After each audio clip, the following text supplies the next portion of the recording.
Hi everyone, this is Natalie Willis from the Baby Sleep Trainer. Can you sleep train your baby if they have acid reflux?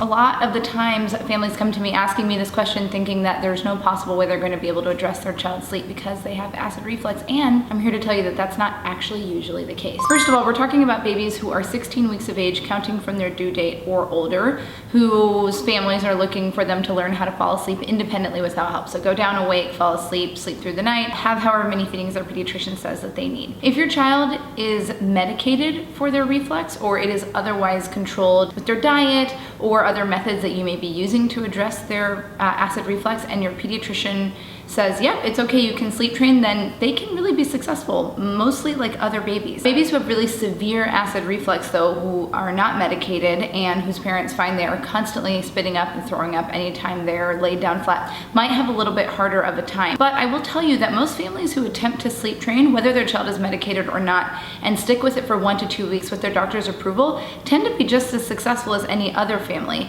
Part of the baby sleep trainer method is to put your child on an eat-wake sleep cycle, which means baby gets up first thing in the morning, has a full feeding, is awake for quite a while, takes a nap, rinse and repeat throughout the day. And that's one thing that sometimes can concern parents of babies with acid reflux, because they think, well, you know, my baby's not capable of taking a really large feed at once. Again, often what families will find is that once you allow your child to maintain this eat-wake sleep cycle, suddenly the capacity of their stomach really does grow, and as long as you're able to keep them upright, their sleeping period is so far from their eating period that by the time they lay down for their nap, they don't spit up. And the same thing tends to happen overnight. So the point is, most babies can still be successful. Just because they spit up a lot or have a hard time keeping their milk down does not mean that they're not capable of learning how to fall asleep independently. But the first stop is really to talk to your pediatrician and say, hey, this is what I want to do. This is the sleep training plan that I want to follow. What do you think? Is this something that I can attempt?